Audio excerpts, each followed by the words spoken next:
ఇవాళ కీలక వ్యక్తిగా చూడాల్సిన అవసరం ఉంటుంది. ముందు నుంచి పవన్ కళ్యాణ్ ఒకే ఒక్క నినాదం పెట్టుకున్నారు.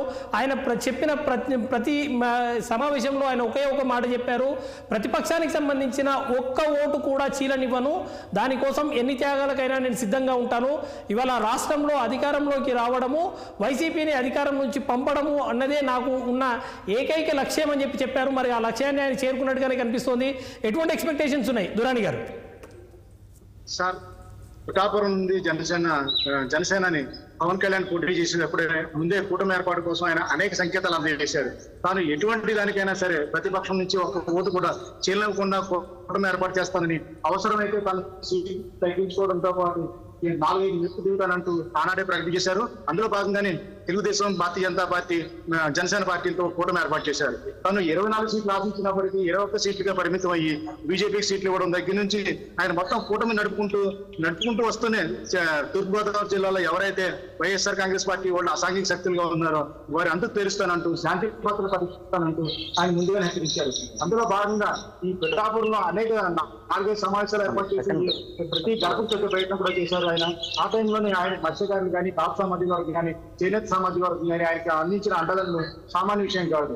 ఇదే కొనసాగి రిజల్ట్ ద్వారా తెలియడంతో ఒక్కసారిగా జనసేన భారీ మెజార్టీ, అంటే సుమారు 70,000, ఇంకా ఫస్ట్ ర్యాంక్ కలగలేదు, 69,600 ఫస్ట్ ర్యాంక్ కలిపితే 70,000 సుమారు భారీ మెజార్టీ వచ్చింది. ప్రస్తుతం ఆయన పరిసరాల్లో ఎవరు ఇంకా రాలేదు. కానీ ఎవరైతే తెలుగుదేశం గెలిచిన అభ్యర్థులు అందరూ ఉన్నారు, 40,000 మెజార్టీ పైన అందరూ చెప్పండి. ముఖ్యంగా ప్రస్తావిస్తే కనుక ఆయన ఏ నినాదంతో ముందుకు వచ్చారో అదే నినాదంతో ప్రస్తుతం గెలుపొందారు. ఇప్పుడు ఆయన ప్రభుత్వంలో కొనసాగుతారని కొంతమంది, కాదు ఆయన ప్రభుత్వం భాగస్వామిగా కాకుండా ఈ కోట చైర్పర్సన్ గా ఉంటూ కూటమికి నడిపిస్తారు, అలాగే కేంద్రంలో కూడా చక్రం తిప్పుతారని అంటున్నారు.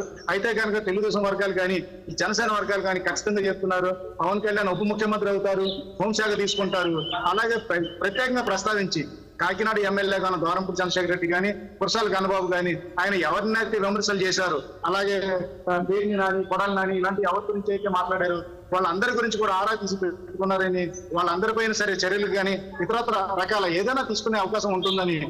అయితే ఇది ఎంతవరకు సాధ్యం, అంటే ప్రతికార చర్యలు ఏమైనా ఉంటాయా, లేకపోతే అటువంటి లేకుండా రాజకీయంగా కూడా ముందుకు వెళ్తారా సామాన్యంగానే? ఎందుకంటే ప్రభుత్వం ప్రస్తుతం చాలా లో బడ్జెట్ ఉంది, ఇంకా చాలా పరిధులు కూడా ఉన్నాయి. పోలవరం ప్రాజెక్ట్ మొదలు అనేక సమస్యలు ఇక్కడ సంక్షేమ పథకాలు అమలు చేయడం, తెలుగుదేశం ప్రగతి కూటమి మేనిఫెస్టోలో పెట్టినట్టుగా ఆర్టీసీ బస్సు, ఉచిత ఆర్టీసీ బస్సు ఇలాంటి అనేక సంక్షేమ పథకాలు ఉన్నాయి. పిల్లలకైతే కనుక 3 పిల్లలు ఉంటే 3కి అమ్మఒడి అందిస్తానని ఇటువంటి వాగ్దానాలు చేశారు. ఇవన్నీ ఆచరణ సాధ్యమా కాదా అన్నది ప్రభుత్వం దగ్గర నిధులు బాధపడుతున్న సమయంలో ఏ విధంగా జరుగుతున్నా మాత్రం ఖచ్చితంగా గమనించాలి.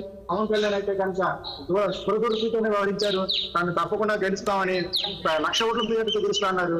కానీ 70,000 చేరుకోవడం మాత్రం చాలా గొప్ప విషయాన్ని చెప్పాలి. కానీ తెలుగుదేశం తరఫున కూడా గెలిచిన వాళ్ళు సునామీగా వారు 1 సైడ్ గా, మీరు ఉదయం నుంచి చెప్తున్నట్టుగానే వారు 1 సైడ్ గా నడిచింది. ఒక్కొక్కళ్ళు 70,000, 40,000 తక్కువ మెజార్టీతో గెలుపొందడం మాత్రం ఇక్కడ చాలా గొప్పగానే చెప్పాలి విషయాన్ని. ఎందుకంటే తూర్పుగోదావరి జిల్లా ఏ రాజకీయ పార్టీ అయినా సెంటిమెంట్ గా భావిస్తుంది. అటువంటిది తూర్పుగోదావరి జిల్లాలో తొలి విజయం ఇక్కడి నుంచే గోరంట్ల బుచ్చి చౌదరి తొలిసారిగా విజయభేరి మోగించి ఇక్కడి నుంచే విజయడంగా మోగించారు.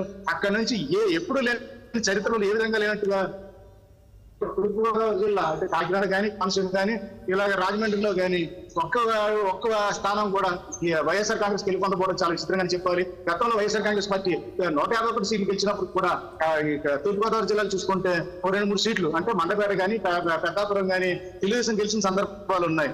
ఈ దఫా మాత్రం ప్రజలు పెద్ద ఎత్తున పట్టం కట్టారు.